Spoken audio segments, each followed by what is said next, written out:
Oi gente, como é que vocês estão? Eu sou Tharis Ottino e eu voltei dessa vez para conversar com vocês sobre a melhor leitura que eu fiz em 2021 até agora, o maravilhoso O Quarto de Giovanni, de James Baldwin. O livro foi publicado pela editora Companhia das Letras e traduzido por Paula Henriques Brito. Eu vou tentar, a partir de agora, falar sempre o nome do tradutor dos livros. Eu vejo que várias pessoas fazem isso, uma delas é a minha amiga Ana Lu, que também tem um canal, vou deixar aqui para vocês conhecerem. E eu acho muito importante a gente reconhecer os tradutores, que afinal de contas fazem esse intermédio da gente com as obras de língua estrangeira. A história de O Quarto de Giovanni se passa em Paris, na década de 50, e é narrada por David, que é um jovem estadunidense passando uma temporada na capital francesa. Ele tá aguardando o retorno da namorada, a Hela, que foi pra Espanha para decidir, olha só, se vai aceitar ou não o pedido de casamento dele. E nesse meio tempo ele conhece e se envolve com um rapaz italiano que é o Giovanni aqui do título. Antes de tudo, eu queria falar um pouquinho sobre James Baldwin, um autor que eu amei conhecer.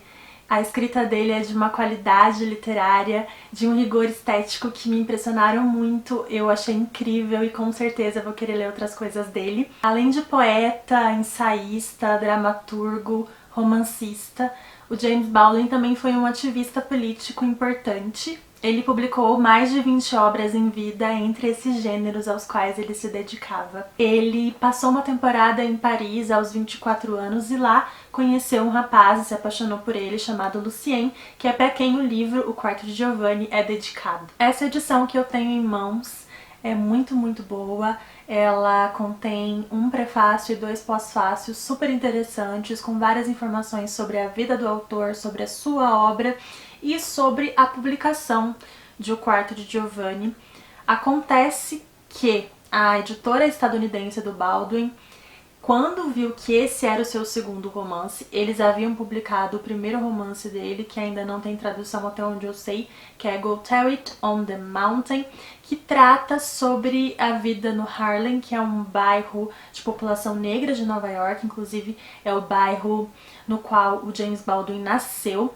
E eles estranharam muito que aqui os protagonistas são todos brancos e claro que se passa em Paris e não nos Estados Unidos. Para essa editora, o Baldwin era um escritor negro com um público específico e tinha que dar o que aquele público queria ver, o que não era O Quarto de Giovanni, na opinião deles. Eles basicamente achavam que por ser um escritor negro, o Baldwin só poderia falar sobre a experiência afro-americana. Assim sendo, O Quarto de Giovanni só foi publicado por uma outra editora em 1956. Segundo um dos pós-fácios aqui, assinado pelo Hélio Menezes, a obra teve uma aceitação muito baixa, inclusive na imprensa e dentro dos movimentos negros. As críticas vinham justamente por conta de se tratar de um romance que contém relações homoafetivas e por não conter, ainda que apenas na superfície, o Hélio Menezes inclusive vai colocar aqui um momento do livro que trata dessas questões, ainda que sutilmente, de questões raciais. Bom, passada essa contextualização do autor e da recepção do livro, de como foi a sua publicação, eu vou falar as minhas impressões. É um livro potente, um livro devastador, que me impressionou bastante. Já no primeiro capítulo eu estava completamente maravilhada e absorta, parecia que eu conhecia o nosso narrador, que é o David, há anos e já sabia muitas coisas sobre ele, mesmo que eu ainda não soubesse praticamente nada. Já nesse primeiro capítulo ele revela uma experiência sexual com um menino da escola na qual ele estudava e do medo que se seguiu a essa experiência.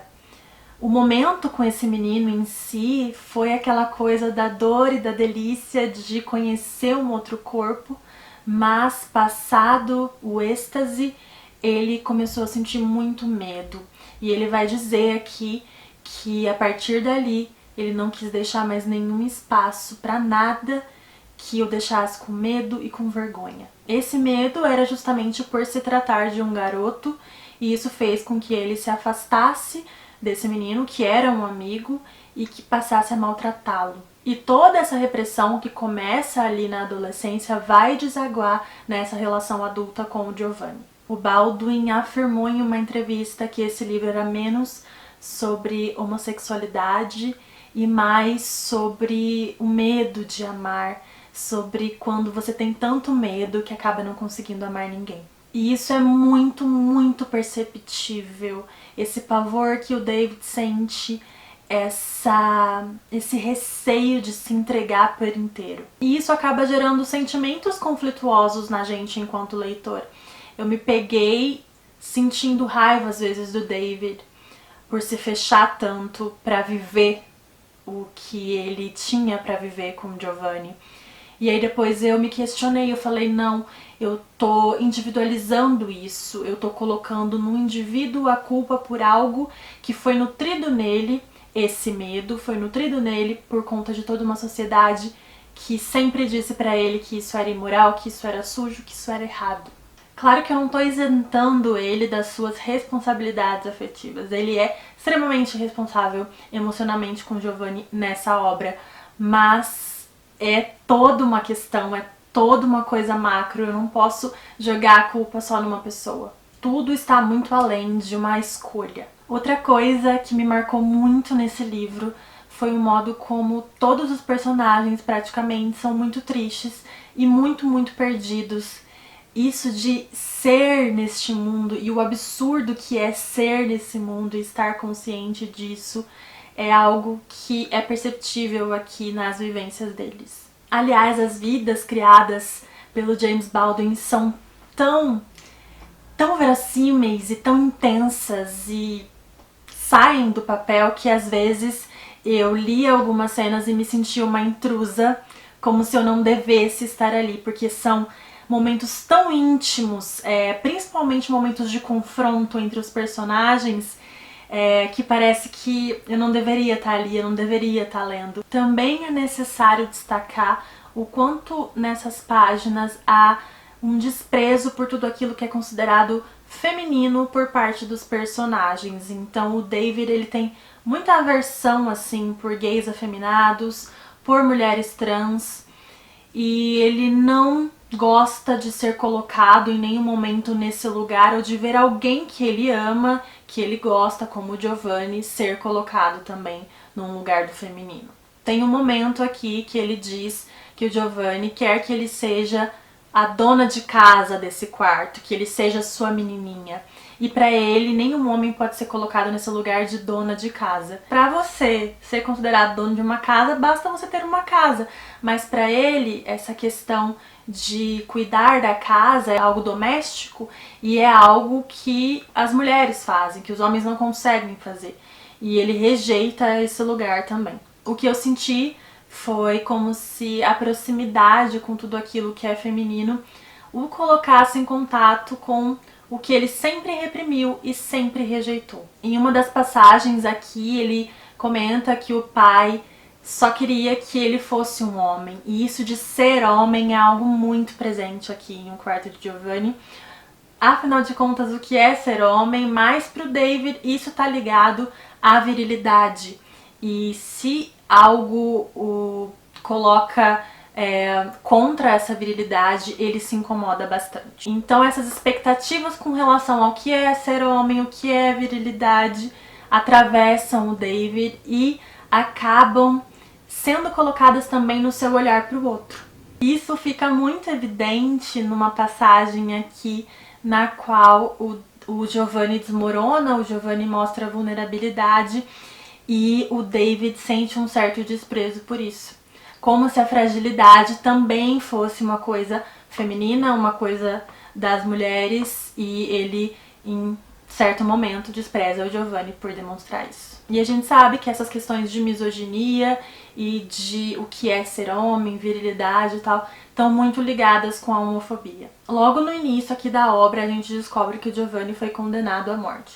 A gente não sabe o porquê, a gente vai descobrir só ao longo da leitura, mas a gente vê o David muito, muito culpado e relembrando as vivências dele com Giovanni. O Colm Tóibin, que escreve o prefácio desse livro, vai dizer algo que eu concordo muito. Nessa obra, o David vai tentar expiar os seus pecados. É um romance muito confessional. E exatamente por isso são muitos e muito conflituosos os sentimentos expressos aqui. São sentimentos contraditórios a todo momento. Quando o David se muda para o quarto do Giovanni, e esse quarto ele pode ser considerado uma metáfora para o armário, né, das pessoas LGBTQIA+, e quando ele se muda para esse lugar, ele experimenta a paixão, ele experimenta o desejo. É como se entre essas quatro paredes ele pudesse finalmente expressar aquilo que ele veio reprimindo. Mas ao mesmo tempo, ele não consegue se entregar por inteiro, como eu já disse. E ele chega a odiar o Giovanni por ter justamente aberto essa porta que jamais poderá ser fechada. Porque o encontro entre eles não é apenas casual, não é apenas sexual, é uma conexão muito forte. Uma conexão que envolve afeto e que supera o fato deles estarem juntos ou estarem separados. O Jacques, que é um conhecido do David, para quem ele pede dinheiro quando ele tá quebrado, porque ele só foi morar com o Giovanni porque ele foi despejado. O Jacques, ele me despertou muita compaixão, porque ele é um homem muito sozinho, muito solitário. Ele é um homem rico, homossexual, que ele é desprezado pelo David porque ele tem, na opinião do David, encontros vergonhosos com homens mais jovens. E ele vai perceber na hora, né, a ligação que vai se estabelecer entre o David e o Giovanni, e ele vai dizer pro David o quanto ele é sortudo por ter aquilo, coisa que ele não tem na sua vida. E eu anotei o que ele diz porque é muito, muito impactante. Ele vai dizer assim: você devia amá-lo e se deixar amar por ele. Acha que existe outra coisa no mundo que seja mais importante? Aí eu cortei um pouquinho e continua. E se você pensar nesse tempo como uma coisa suja, então vai mesmo ser uma coisa suja, porque você não vai se dar nem um pouco. Vai desprezar a própria carne e a carne dele. Mas você pode fazer com que o tempo passado com ele não seja sujo de modo algum. Vocês podem dar um ao outro alguma coisa que torne vocês dois pessoas melhores, para sempre. Desde que não tenham vergonha, que se recusem a se proteger. Se você ficar se protegendo o tempo todo, vai acabar preso dentro do seu próprio corpo sujo, para sempre, para todo sempre, como eu.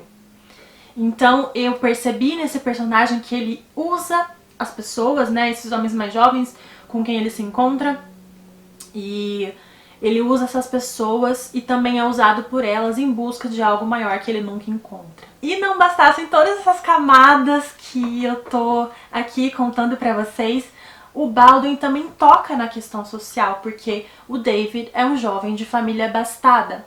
Se der algum problema, ele liga pro pai dele e pede dinheiro, que é o que ele vem fazendo, inclusive, lá em Paris. Mas o Giovanni, ele veio da cidade dele depois de uma história que vocês vão conhecer aqui, e ele tem que trabalhar para não passar fome. Inclusive, ele chegou a passar fome.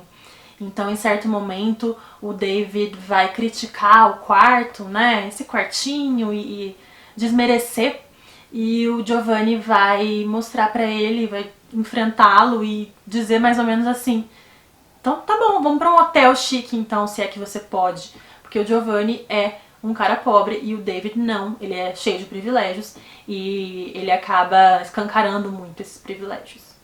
E no desfecho desse livro eu fiquei completamente devastada, como se eu tivesse sido atropelada por tanto em pouquíssimas páginas. Sabe quando você termina um livro e fica assim, boquiaberta, sem palavras, porque é muito bem escrito, muito bonito e muito triste. Então eu fui realmente atropelada por esses sentimentos todos que são muito ambíguos, muito conflituosos, por essa escrita brilhante e por personagens tão vivos que viveram em mim durante a leitura e vivem em mim até agora. Pra mim, realmente é uma obra-prima essa composição do James Baldwin, e que alegria poder ter encontrado esse escritor e essa obra, e saber que tem um mundo inteiro de outros personagens, outros textos, outras palavras criadas por ele me esperando em outros dos seus livros. Isso realmente me faz sentir profundamente grata e feliz por ser leitora. E eu só queria finalizar com um trecho do romance que expressa muitas das coisas que eu comentei com vocês, que são os sentimentos misturados, essa relação de altos e baixos que os personagens têm. Todos os dias Giovanni me pedia que testemunhasse o quanto ele havia mudado, o quanto o amor o havia mudado, como ele trabalhava e cantava e me adorava. Eu estava terrivelmente confuso, às vezes dizia a mim mesmo: mas esta é mesmo a sua vida, pare de lutar, pare de lutar. Ou então pensava: mas estou feliz, e ele me ama, estou protegido. Às vezes, quando Giovanni não estava perto de mim, eu pensava: nunca mais vou deixar que ele me toque. Então, quando me tocava, eu pensava: não faz mal, é só o corpo, não vai durar muito. Quando terminava, eu ficava deitado na escuridão, ouvindo-o respirar, sonhando com mãos me tocando, as mãos de Giovanni, ou de quem quer que fosse, mãos que teriam o poder de me esmagar e me restaurar.